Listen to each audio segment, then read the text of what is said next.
And if we know and understand the love of Christ and what he did for us, as we talked about last week in 2 Corinthians, the love of Christ is what compels us to live our lives as a glorious contradiction. But we read passages like Ephesians chapter 5, where Paul talks about how we as husbands should love our wives. Look at what he says. Love your wives just as Christ loved the church and gave himself up for her.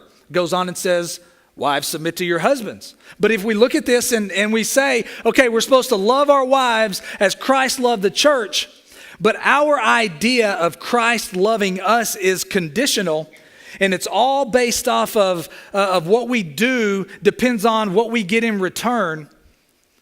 And we think that our relationship with God is that he's going to hold things over my head. He's going to try to get back at me. He's going to bring up stuff and he's going to try to hurt me and get even with me and all these things that transpire. If we think that's how Christ loves the church, well then subconsciously we're going to take that idea into our marriages. And we're going to take that sentiment and that understanding and that belief that that's how we relate to our spouses. Is the same way that we believe God relates to us through his son Jesus. But if we know and understand the love of Christ compels us to live our lives as a glorious contradiction, to walk in a manner worthy of our calling, then that changes everything. And I'm convinced that when you know and understand what Jesus did and who he is and what he did for you because he loves you, and when you begin to understand what transpired in you and through you and to you at salvation and what God did in your life by making you new and giving you a new nature. And when you seek his word and his direction,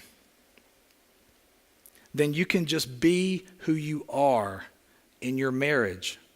That's a glorious contradiction. And the point of this whole series, each week that we build off of one after the other, my hope and my prayer for us, specifically regarding our marriages, is this: that we love our spouses in a way that makes people curious about Jesus.